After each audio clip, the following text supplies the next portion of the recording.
24 घंटे पहले ही हमने ये तय किया कि आज एक मीटिंग हम रखें, तमाम सियासी पार्टियों के नुमाइंदों को बुलाया जाए, समाजी संगठनों के, अलग अलग जाति, धर्म और मजहब के जितने भी रहनुमा है, लीडर्स है, उन सभी को बुलाया। मैं आप लोगों को साफ तरीके से बता दूं कि कोई भी सियासी पार्टी ऐसी नहीं थी कि जिसको हमने पर्सनली मैंने लेटर नहीं भेजा। तमाम जाति के, चाहे वो ब्राह्मण महासंघ हो, सिखों के जितने भी गुरुद्वारा है उनके अध्यक्षों को, हमारे अंबेडकरी समाज के जितने भी प्रमुख नेता हैं उन सभी को, बोहरी समाज को, हमारे शिया भाइयों को, क्रिश्चियंस को, सिखों को, हमने सबको इसमें दावत दी थी।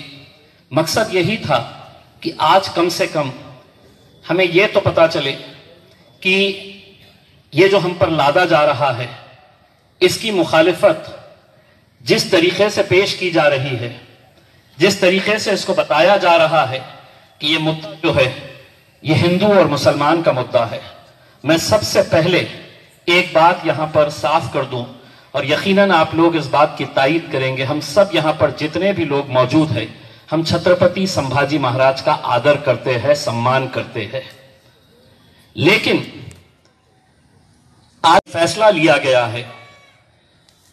अगर हम खामोशी से इसको सहते जाएंगे सिर्फ इसलिए कि कोई एक सियासी जमात सत्ता के अंदर बैठी है और उनके किसी नेता ने 25-30 साल पहले इस शहर के अंदर आया था और उसने ख्वाहिश जाहिर की थी, और उसकी ख्वाहिश पूरी करने के लिए अगर औरंगाबाद वालों के साथ इस तरह का खिलवाड़ किया जाएगा, और अगर अब भी अगर खामोश रहेंगे तो शायद हो सकता है कि आने वाली नस्लें हमसे पूछेगी, जब इस शहर का नाम बदला जा रहा था तो तुम क्या कर रहे थे।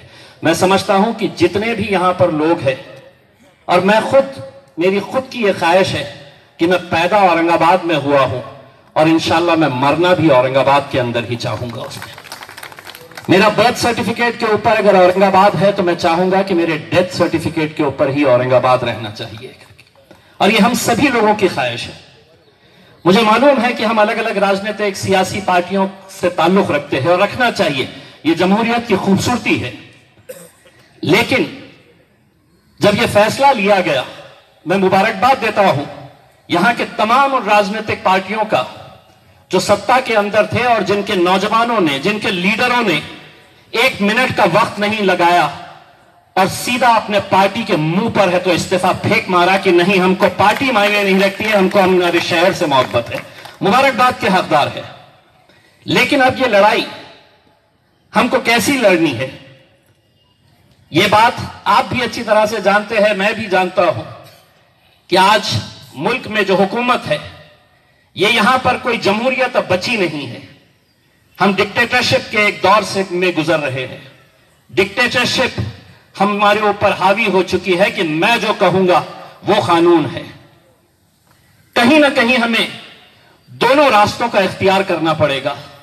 एक तो यह है कि औरंगाबाद के अंदर जितनी भी हमारी सामाजिक राजनीतिक संगठन है, पार्टियां हैं, हम सभी को हाथ में हाथ डालकर एक आवाज के अंदर एक नारा देना होगा कि नहीं, यह शहर औरंगाबाद था, औरंगाबाद है और इंशाअल्लाह औरंगाबाद रहेगा। कहीं ना कहीं एक मैसेज उन सरकारों के पास जाना चाहिए कि तुमने मुंबई में बैठकर अगर कोई फैसला लिया है मेरे शहर के ताल्लुक से, मैं उसकी मुखालिफत करता हूं। कहीं ना कहीं हमें यह दिखाने की जरूरत है कि हम लोग तुम्हारे फैसले को मानने के लिए तैयार नहीं है। सभी लोगों को एक साथ आने की जरूरत है। मैं आज यहां पर जितने भी राजनीतिक पार्टियों के लोग आए, मुझे सबसे ज्यादा खुशी हमारी एक जो बहन, जो पत्रकार तृप्ति डिग्गीकर, बहुत हिम्मत लगती है कि किसी को आकर अपने दिल की बात बोलने के लिए, मुल्क के अंदर तो मन की बात बहुत लोग बोल रहे हैं, लेकिन दिल की बात बोलना और इतने खुले तरीके से बोलना बहुत हिम्मत का काम है। और मैं समझता हूं कि कहीं ना कहीं आज एक ने आवाज उठाई है, उसके साथ कल ये कड़ी जुड़ती जाए। और फख्र हुआ कि मैं उस शहर से, उस जिले से ताल्लुक रखता हूं जहां के लोग अपनी सियासी पार्टी से ज्यादा अपने शहर से मोहब्बत करते हैं। अपने उसूलों से मोहब्बत करते हैं। हमें इस ताल्लुक से हम एक ठहराव पास करें, और अगर सबकी सहमति है तो मैं समझता हूं कि सरकार को एक ताकत दिखाने की जरूरत है, और वो ताकत हमें सड़क के ऊपर ही दिखाना पड़ेगा कि तुम्हारे इस फैसले की मुखालिफत तमाम जाति, धर्म और मजहब के लोग सड़क के ऊपर आकर कर रहे। दूसरा यह है कि जो अदालती कार्रवाई है वो अदालती कार्रवाई होनी चाहिए, और उसके लिए जितने एक्सपर्ट्स हैं वो तमाम एक्सपर्ट्स, अभी कुछ दिन पहले ही हमने सुप्रीम कोर्ट के सीनियर लॉयर्स के साथ चर्चा की। मैं जो भी लोग अदालत के अंदर जाना चाह रहे हैं उनसे यह कहूंगा कि अदालत में जाने से पहले एक इत्तेफाक राय बनाना बहुत जरूरी है, क्योंकि अगर अदालत के अंदर अगर यह मामला अगर खत्म हो गया तो फिर हमारी लड़ाई कहीं पर भी नहीं जाएगी। तो अदालत में जाने से पहले भी जितने भी सीनियर लॉयर्स हैं सुप्रीम कोर्ट के, हम खुद दिल्ली के अंदर यहां से जितने भी लोग अदालती कार्रवाई के लिए लड़ने के लिए तैयार हैं, वो लोगों ने साथ में बैठना चाहिए। और एक बात यह है कि सियासी जो हमारी आपस में अगर कोई इख्तिलाफ है, कम से कम इस मुद्दे को लेकर हमारे सियासी जितने भी इख्तिलाफ है उसको सबको भूलना होगा। इम्तियाज जलील आपको पसंद हो ना हो एक अलग बात है, लेकिन यह मुद्दे के ऊपर मैं एक कार्यकर्ता बनकर आपके साथ खड़े रहने के लिए चाहूंगा। कोई ना कोई एक खड़ा रहे इसके अंदर कि मैं इसका नेतृत्व करूंगा और मेरे पीछे आप लोग आए, हम आने के लिए तैयार हैं। मैं औरंगाबाद की आवाम से यह कहना चाहूंगा कि आज जब यह फैसला लिया गया, बहुत सारे लोगों ने मुझे सोशल मीडिया के ऊपर, फेसबुक के ऊपर, मेरे व्हाट्सएप के ऊपर एक मैसेज दिया सिर्फ ये चिढ़ाने के लिए कि अता कसं वाटतं। जब यह फैसला लिया गया तो बिल्कुल सही बात है, किसी ने जो कहा है कि हमको चिढ़ाने के लिए, इलियास भाई ने जो बताया है कि हमको चिढ़ाने के लिए यह किया गया है, लेकिन हमको एक पैगाम देना है कि यह जमहूरी मुल्क है। इसका फैसला कोई एक सियासी पार्टी का नेता मुंबई में बैठकर औरंगाबाद के फैसले नहीं कर सकता है। अगर औरंगाबाद का फैसला करना है तो औरंगाबाद की आवाम करेगी। हम सबको मिलकर देना होगा। हम जो ठहराव पास कर रहे, उसके बाद हम आप लोगों से इत्तेफाक राय से पूछना चाहते हैं कि क्या हमको इस मुद्दे को लेकर हमें सड़क पर उतरने की जरूरत है। अगर आप हां कहते हैं तो हाथ उठाइएगा, तो हम इत्तेफाक राय से इसके बारे में हम फैसला ले सकते हैं।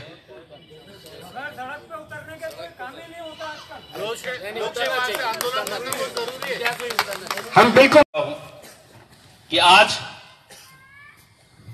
दिनांक 5/7/2022 रोजी सायंकाळी 4 वाजता सुभेदारी विश्रामगृह औरंगाबाद येथे तत्कालीन महाराष्ट्र राज्य सरकार श्री उद्धव ठाकरे सरकारने सत्ता संघर्ष व राजकीय द्वेषापोटी विशेष म्हणजे औरंगाबाद जिल्ह्यातील जनतेला विकासाच्या मुख्य मुद्द्यावरून भटकविण्यासाठी अतिशय घाई गडबडीने व बेजबाबदारपणाने मंजूर केलेल्या औरंगाबाद नामांतरांच्या प्रस्तावास एकजुटीने विविध स्तरावर विरोध करण्यासाठी शहरातील इतिहास तज्ञ, थोर विचारवंत, कायदेतज्ञ, ज्येष्ठ नामवंत व सुज्ञ नागरिक, सामाजिक संस्था, विविध राजकीय पक्ष व संघटना यांची संयुक्त संपन्न झाली। संयुक्त बैठकीत खालील विषय चर्चेला गेले व चर्चेअंती एकमताने ठराव मंजूर करण्यात आला आहे। यह ठराव जो है, औरंगाबाद या शहराला महाराष्ट्राची पर्यटनाची राजधानी म्हणून ओळखले जाते। औरंगाबाद शहराचा इतिहास व परंपरा ही शेकडो वर्ष जुनी असून त्यासोबत सर्व समाजाच्या सर्वसामान्य नागरिकांच्या भावना जोडलेल्या आहेत। महाराष्ट्र राज्यातील औरंगाबाद जिल्हा एक ऐतिहासिक जिल्हा असून चारही बाजूनी ऐतिहासिक स्मारकांनी वेढलेला आहे। महाराष्ट्र राज्यातील एक महत्त्वाचे मध्यवर्ती औद्योगिक केंद्र, प्रेक्षणीय स्थळे, शैक्षणिक ज्ञान केंद्र व ऐतिहासिक पर्यटन केंद्र आहे। शहरात सर्व समाजाचे अनेक महत्त्वपूर्ण ऐतिहासिक धार्मिक स्थळे असून जागतिक दर्जाचे पर्यटन स्थळे व तीर्थस्थळे आहेत। छत्रपती संभाजी महाराजांचा आम्हाला खूप अभिमान व आदर आहे। फक्त राजकारण्यासाठी त्यांच्या नावाचा वापर काही राजकीय दुर्भाग्यपूर्ण व निंदनीय आहे। फक्त महाराष्ट्रातील सत्ता संघर्ष व राजकीय द्वेषापोटी विशेष म्हणजे औरंगाबाद येथील जनतेला विकासाच्या मुख्य मुद्द्यावरून भटकविण्यासाठी शहराचे नामकरण करण्यात आले असल्याने तत्कालीन महाराष्ट्र राज्य सरकार श्री उद्धव ठाकरे सरकारने सत्ता संघर्ष व राजकीय द्वेषापोटी तसेच विशेष म्हणजे औरंगाबाद जिल्ह्यातील जनतेला विकासाच्या मुख्य मुद्द्यावरून भटकविण्यासाठी अतिशय घाई गडबडीने व बेजबाबदारपणाने मंजूर केलेल्या औरंगाबाद नामांतरांच्या मंजूर झालेल्या प्रस्तावास एकजुटीने विविध स्तरावर विरोध करण्यासाठी शहरातील सगळे प्रमुख व्यक्ती आपल्या योग्य त्या सूचना मांडल्या. औरंगाबाद नामांतरांच्या प्रस्तावास एकजुटीने विविध स्तरावर विविध प्रकारे एकजुटीने विरोध करून लढा देण्याचा ठराव पारित करण्यात आला. ये ठराव हम एक मताने हम पास करना चाह रहे हैं.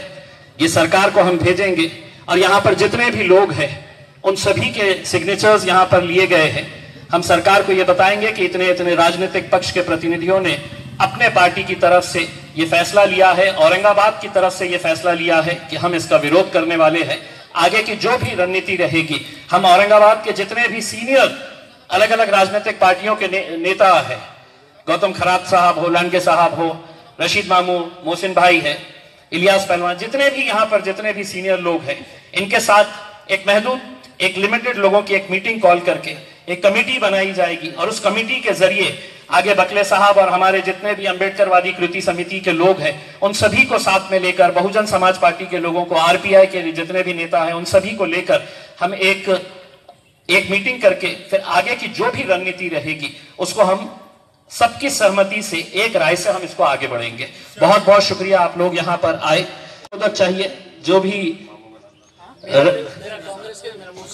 सूचक की तरफ से मोहसिन अहमद साहब सूचक रहेंगे और अनुमोदक जो है सूचक और गौतम खरात साहब जो है वो अनुमोदक रहेंगे. बहुत बहुत शुक्रिया.